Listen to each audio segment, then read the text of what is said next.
दोस्तों नमस्कार। अपना जो वीकली बुलेटिन है खबर से खबरदार बाजार के समाचार, इसमें मैं संदीप जोशी आप सभी लोगों का स्वागत करता हूं आपके अपने यूट्यूब चैनल मार्केट गुरु फाइनेंशियल ट्रेनिंग सेंटर पे। दोस्तों आज के इस वीडियो में कुछ बहुत ही ज़रूरी बातों पे हम चर्चा करेंगे। सबसे पहली बात तो अभी रिसेंटली लास्ट वीक में मार्केट में क्या हुआ है और उसका इम्पैक्ट मार्केट के ऊपर आने वाले दिनों में किस तरह से हो सकता है और आने वाले दिनों में ऐसी क्या चीज़ें हैं जिन पे हमें ध्यान रखना चाहिए। सबसे पहली बात तो लास्ट वीक के अंदर मार्केट में हम कह सकते हैं कि बवाल मचा ओवरऑल, खास करके हमारे बाजार में। रीज़न बड़ा सिंपल सा है कि बाजार में अगर हम देखते हैं तो ग्लोबल का जो इम्पैक्ट है हमारे मार्केट पे ठीक ठाक सा होता है। अभी हम उतना ग्लोबल को तूल नहीं दे रहे या उतना ज़्यादा इम्पैक्ट उसका हो नहीं रहा है, पर फिर भी ग्लोबल मार्केट की अगर बात की जाए तो यूएस मार्केट हो, बॉन्ड यील्ड हो, डॉलर इंडेक्स हो, इन सारी चीज़ों को अगर इकट्ठा सम अप करें लास्ट वीक के पॉइंट ऑफ व्यू से, तो इन सारी चीज़ों में वीकेंड आते आते सुधार आया। ओवरऑल यूएस मार्केट ने जो रेट कट वाला उनका जो उन्होंने एक अपेक्षाएं पाल रखी थी उन सबको स्वाहा कर दिया और छोड़ के उनका मार्केट, भाई चलो छोड़ो इस बात को, ऐसे करके अपना आगे निकल गया। यूएस मार्केट ने पिछले 3 दिनों में एक अच्छा खासा उछाल, एक तगड़ा बाउंस बैक दिखाया है।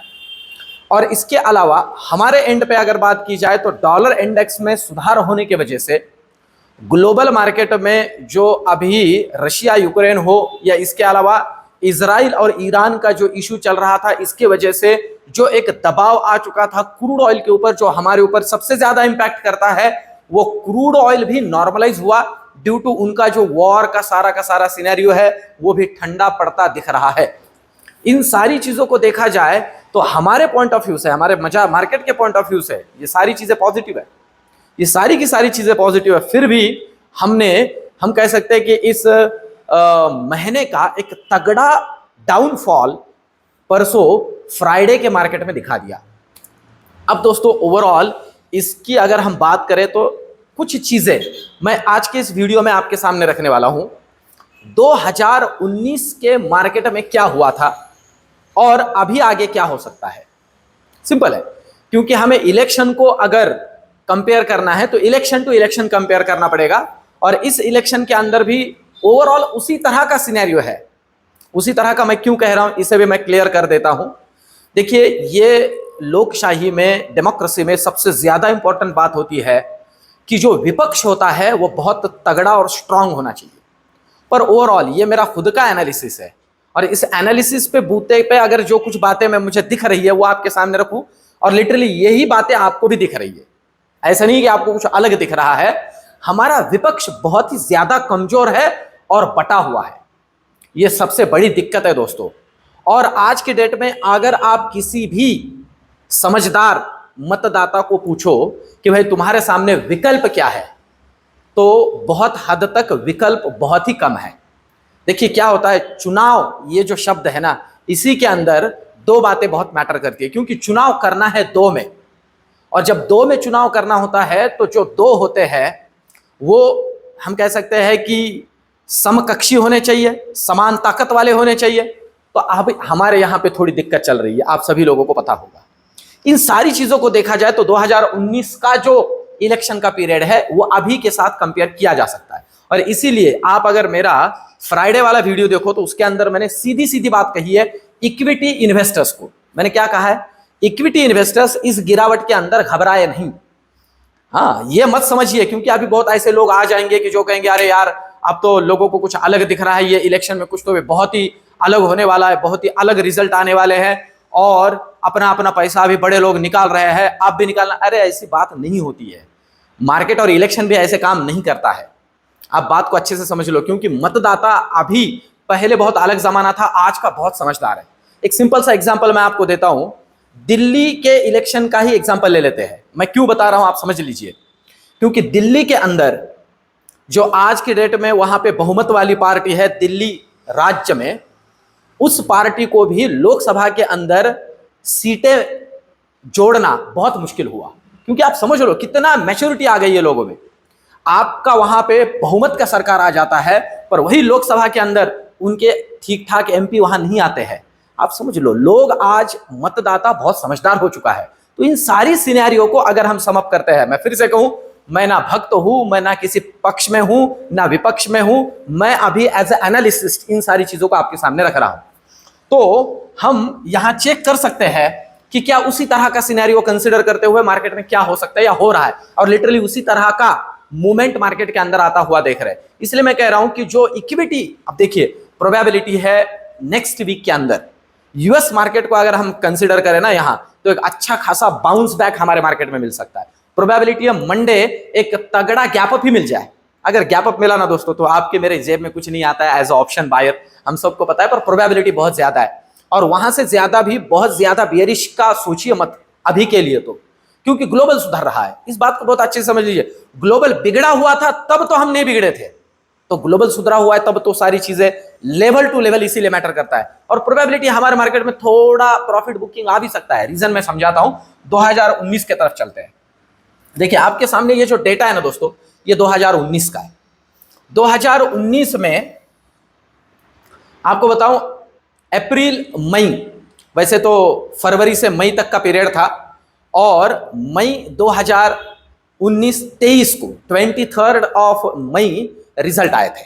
मैं आपको दिखाता हूं, आप अगर देख रहे हो ना, ये जो कैंडल है ये 23 ऑफ मई की कैंडल है, जिस दिन लोकसभा के इलेक्शन के रिजल्ट मिले थे।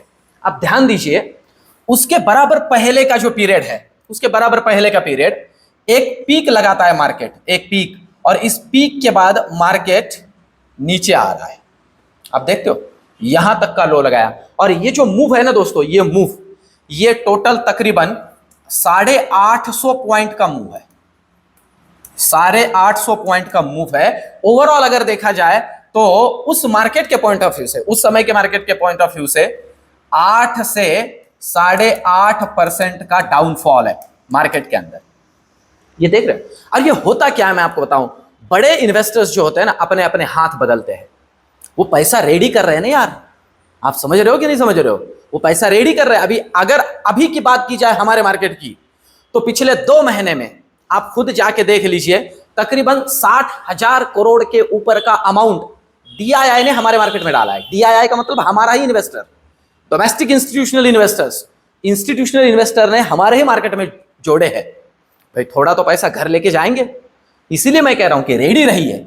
हां, पर रेडी ऐसे रहिए कि ये मार्केट आपको ऊपर का भी मूव देगा, और आप देखते हो ये है ऊपर का मूव, और एक नया टॉप, एक नया टॉप मार्केट के अंदर। जितना गिरा उससे तकरीबन 1.5 गुना बढ़ा, उससे तकरीबन 1.5 गुना बना। इस बात को मैं आपके सामने इसलिए रख रहा हूं, इक्विटी इन्वेस्टर्स के सामने खास करके, क्योंकि वो थोड़े अनईजी हो जाते हैं। उन्हें लगता है कि नहीं नहीं यार, अब तो लोग ऐसे बोल रहे। नहीं होगा दोस्तों, चिंता मत करो, चिंता मत करो। 400 पार भी बाजार नहीं जाता है ना, वो जो बोल रहे हैं ना कि बाजार मतलब 400 पार भी आंकड़ा नहीं जाता है ना, आपकी बार 400 पार भी नहीं जाता है, बहुमत भी आता है, तो भी बाजार ज्यादा हिलेगा नहीं नीचे की तरफ।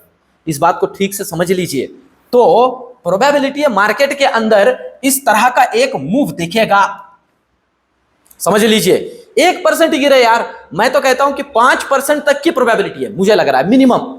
अगर 8 साढ़े 8% ऐसे केस में गिर सकते हैं, तो अभी के केस में हम 5% तो कंसिडर करें, और अभी के मार्केट के पॉइंट ऑफ व्यू से 5% भी कंसिडर करते हैं, तो आप समझ लीजिए कि 1000-1500 पॉइंट का निफ्टी के अंदर मूव इजीली बन जाएगा, क्योंकि हम हैं यहां पे। इन सारी चीजों को बहुत प्रैक्टिकली लेना है दोस्तों, और इसे अपॉर्चुनिटी के तौर पे इनकैश करना है। ये मैं आपके सामने इसीलिए रख रहा हूं ये एनालिसिस। तो ओवरऑल अगर देखा जाए तो लास्ट इलेक्शन के हिसाब से मार्केट के अंदर इस तरह का मूव बन सकता है, और अभी के लिए अगर थोड़ा हल्का हो रहे हैं तो समझ लीजिए वो फिर से, मतलब जो कहा जाता है ना कि 2 कदम पीछे हट रहे हैं, जोर से धक्का मारने के लिए, जोर से आगे बढ़ने के लिए। इन बातों को बहुत अच्छे से समझ लीजिए दोस्तों। अब यही हाल, ये जो मैंने आपके सामने रखा है निफ्टी का, यही हाल बैंक निफ्टी का है। ये व्यूज, ये मूव्स हमें ध्यान में रखने।